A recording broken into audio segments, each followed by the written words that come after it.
வருஷம் தான் தைப்பூசம் கொண்டாடுறோம். ஆனா இந்த வருஷம் எதுக்காக தைப்பூசம் கொண்டாடுறோம்னு தெரிஞ்சுட்டு கொண்டாடுங்க. தை மாசம் வரக்கூடிய பூச நட்சத்திரமும் பௌர்ணமி திதியும் ஒன்னா சேரக்கூடிய அந்த நாளதான் நம்ம தைப்பூசம் அப்படின்னு கொண்டாடுறோம். இந்த தைப்பூச தினத்துலதான் முதல் முறையா இந்த பூமியில நீர்லயும் நெருப்புலயும் இருந்து முதல் உயிர் ஜனிச்சதுன்னு சொல்றாங்க. முருகன் வள்ளிய கல்யாணம் செஞ்சதும் இந்த நாள்லதான். ஒரு மாம்பழத்துக்காக கோச்சிட்டு முருகன் தேவலோகத்துல இருந்து கிளம்பி நம்ம பழனிக்கு வந்ததும் இந்த நாள்லதான். சூரனை வதம் செய்யறதுக்காக சக்தி கிட்ட இருந்து முருகன் சக்தி வேலை வாங்கினதும் இந்த நாள்லதான்.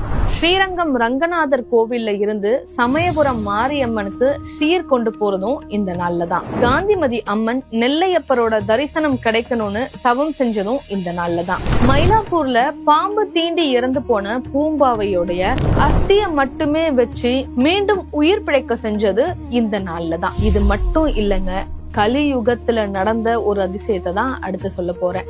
அருட்பெருஞ்சோதி தனிப்பெருங்கருணைன்னு சொல்ல வள்ளலார் அவர்கள் இறைவனோட காற்றோடு காற்றா ஜோதி ரூபமா சேர்ந்தது இந்த நாள்லதான். இப்படி ஒண்ணு இல்ல